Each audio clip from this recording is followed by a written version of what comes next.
Today I'm going to be sharing with you some of my top favorite products for low porosity hair. Using these products help me to retain moisture longer, as well as help me with length retention. I'm going to talk a little bit about some shampoos, cleansers, leave-ins, oils, and some gels. Grab your pen and pad because class is in session. Simply Shea, simply Michelle. You're watching her on YouTube, and you know she got a vibe for me. She got a vibe for you.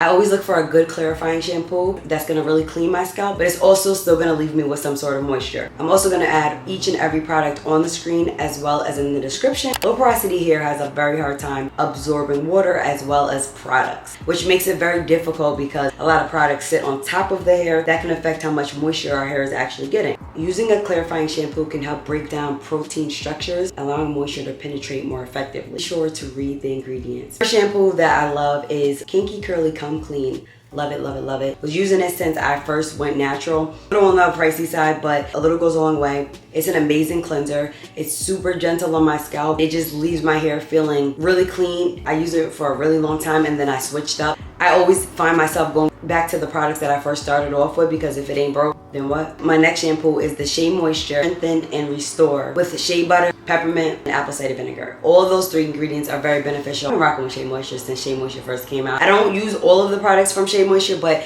this is one of my favorites because, again, it's very good for low porosity hair. It's not overpowering with the smell. Even though I do enjoy a nice scent, when it comes to like really cleaning my hair, I'm not really here for that. I worry about like a leave-in or whatever, but baby, if it's gonna clean all of this buildup, which I usually have a lot of, we gonna stick to what we know. After you wash your hair, you have to follow up with a conditioner. If you're not gonna deep condition, you better put some conditioner in your hair. This conditioner is not really, I've heard it's not really the best, but for me, I'm speaking for me, it's gonna be the Aussie, okay? It's gonna be the Aussie 3-minute moist conditioner. I love it so much. It gets the tingles out, like in seconds. I don't know what's in it, but I do know that it works every single time. Able to just rake my fingers through it underneath some water, and it's affordable, y'all. May not have the best of the best, but it gets the job done when you need moisture, when you need to detangle.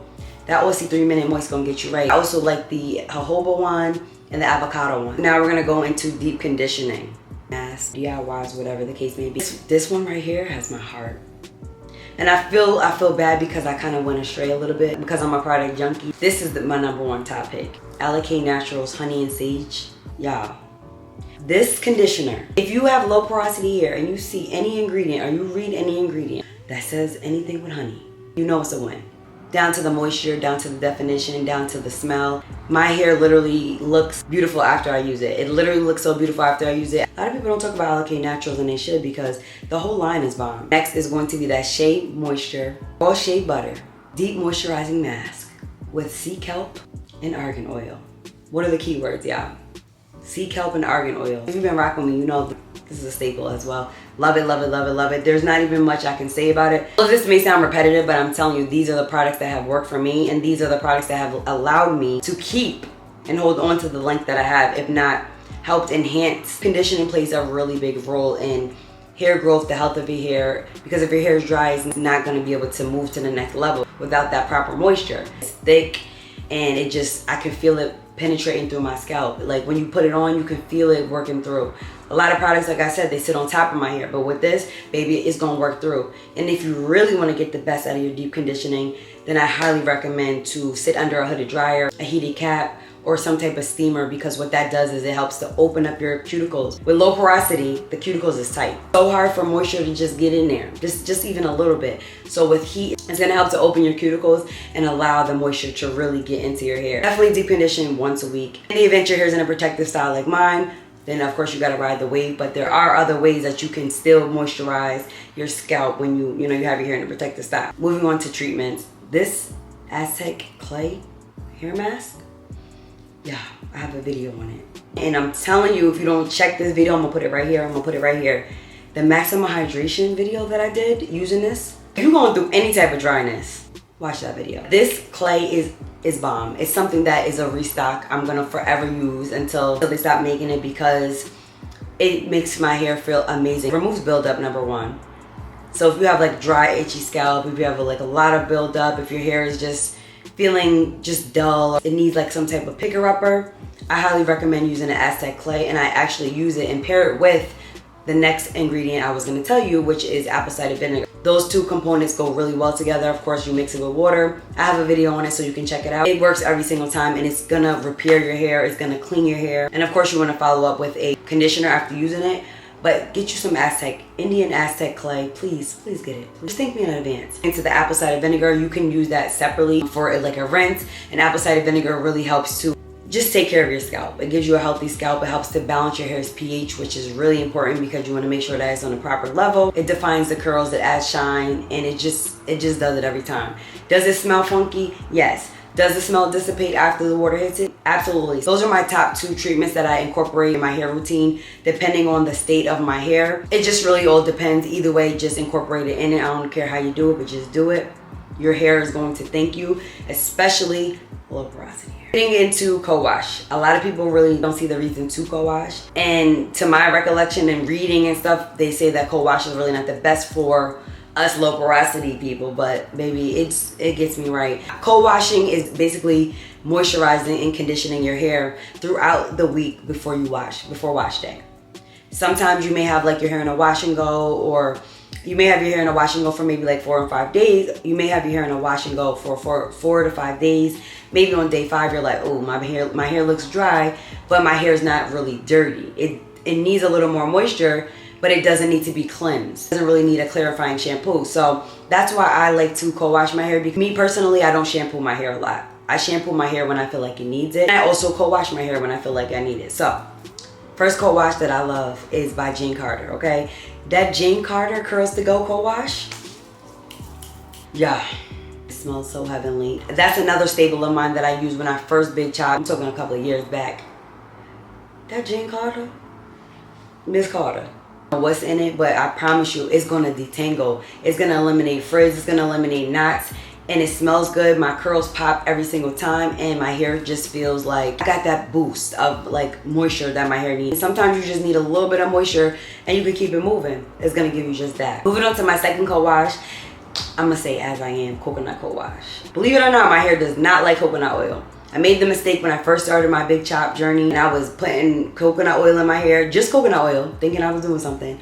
And I couldn't understand why my hair was remaining dry or felt like it was drying out. So I kind of alleviated that, and I did a process of elimination and took the coconut oil out of my hair routine, and I seen such a big difference. But with this co-wash, it's on a different level, okay? It's not all coconut, and I'm pretty sure there's other ingredients that make it what it is.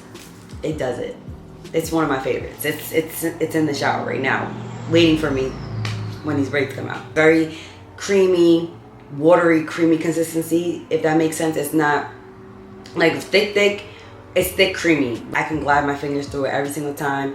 Y'all know as I am. Come on, y'all. Definitely try those 2 co-washes in between your wash days. Even if you just feel like you want to like moisturize your hair, you don't feel like washing your hair, put it like in a slick back or whatever.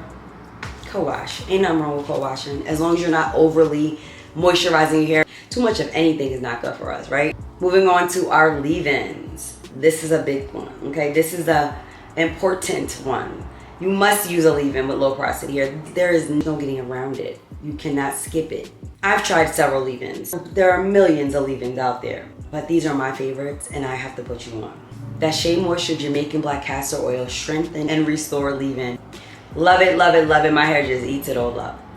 It just eats it all up, and it just gives me so much moisture throughout the day. I put my hair in a ponytail or a bun. The hair looks luscious, the curls look luscious. It just doesn't look dry. It smells good. It's a very light fragrance. It literally glides into my hair and it melts into my hair. My next leave-in is that Kinky Curly Knot Today. Love it, love it, love it, love it, but it is on the pricey side. It's a really good leave-in conditioner. And I think sometimes you need to invest in yourself and spend a little bit if you know that a product is gonna give you that. I say go for it. Something I've been using for a really long time when I'm doing wash and goes. It's a clear liquid, very nice light fragrance. But baby, it makes the curls pop and it's very hydrating. When I get products, first ingredient that I go for when I'm buying any product, it must say agua, it must say water, it must say H2O. If I don't see that, if you don't see that, put it down. Look for products that contain humectants, right? What are humectants? Humectants are ingredients that attract moisture into your hair, such as aloe vera, glycerin, there's marshmallow root, there's flax seeds. Any leave-ins or any conditioners, look for those key ingredients. Stay away from things that contain sulfates, silicones, parabens. Those are no-goes for our hair. Those are going to become stripping. Those can weaken your hair. So just be mindful when you are picking up products. And some products that may be working for somebody else that you know, they may not work for you. Again, we all have different porosities. It was a big thing with like textures before, like what is my texture? It's not even about that, sis.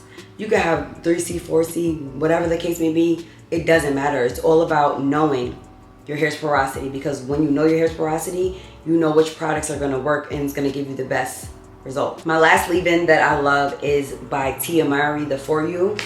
I love it so much. For one, it smells so good. For two, it's affordable. I can appreciate a brand that is affordable for us women. There are brands out there, and this is no shade, maybe a shade. These prices be outrageous, and they don't really give what they're supposed to give. Lightweight, it smells so beautiful, and it works so well for low porosity hair. My hair loves it so much, and I keep buying it. The only thing that I don't like is that it's not in a bigger bottle. I feel like my hair is not dry. I feel like I can just rock that without even using a gel, and my hair is gonna give. You can always tell if you have like a hydrating leave-in, because once your hair is dried and you look at it and it feels soft and it doesn't look like dry, then you know you're on to something. If you apply a leave-in and your hair feels hard or just looks like you put nothing in your hair, yeah, you're gonna have to do some more research. Moving on to the oils. I'm not really big on oils, but I know that it's something that my hair and my scalp does require once in a while. For low porosity hair, we do not do well with heavy butters. The hair doesn't thrive with heavy products because, again, what does it do? It sits on top. So you basically just gonna be walking around looking real greasy, and you're not even reaping the benefits because it's not even going in the cuticles. It's just sitting on the top. It's sitting on the surface. Argan oil is really good for low porosity hair. Smells good. It's very lightweight. Grapeseed oil is one of my favorites.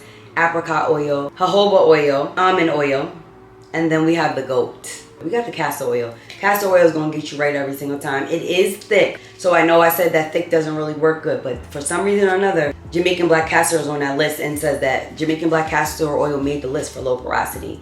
I have absolutely no problems using Jamaican black castor oil, although it is thick in consistency. Use it in moderation. Don't just pour the whole thing in your scalp. Just take a little bit, you know, and then give your scalp a nice little massage. That helps with circulation, and that helps to open up follicles, open them up. So a nice massage is really good. And if you're somebody like me who doesn't really care for oils, then I say try using these oils as a pre-poo or a hot oil treatment, which you can just rinse out. But I will say, in a style like this, these oils come in handy, baby, because the scalp be itching and you need something. Let me just put this out there, because I think a lot of people who are new to this natural hair journey need to hear this. And oil is just a sealant, baby. It's just a sealant. Do not think that after you wash your hair, you can just apply oil and just go outside. It's not gonna work. You need to put a leave-in conditioner in your hair, and then what you're gonna do is you're gonna put that oil so that it's gonna seal it in and hold that moisture in. You got it? Moving on to our gels. I love a good gel. Coming in at number 1, Eco Styler Olive Oil. The Eco Styling Olive Oil Gel has been a GOAT in my natural hair journey since the big chop. Stock and I restock. They came out with a bigger jar, so baby, it's in the bathroom. So no, I'm never gonna turn my back on it. I will say I think that they changed a little bit of the ingredients, because they used to give longevity with the edges, but baby, no, I had to use something on top of something with this. I'm not gonna turn my back on Eco Styling Gel. That's the GOAT, and the GOAT will stay. My second favorite gel is a DIY gel, but you can also get products that have it. It's flaxseed gel.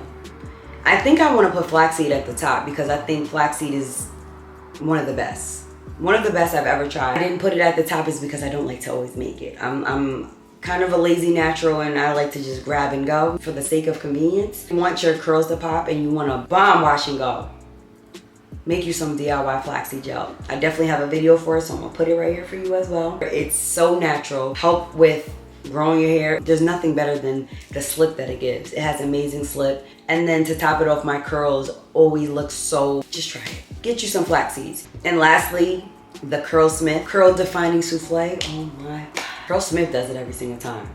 I don't know why my whole shelf is not filled with Curlsmith, but this gel, definition. When it comes to gels, I need to be able to have a slick back and have no flyaways. Look for a gel that's gonna give me hold for the day. Any gels that's gonna make my hair still look silky, even though it's in a bun. It gives my hair so much shine and moisture, and the curls pop. But don't let me be wearing my hair in a ponytail.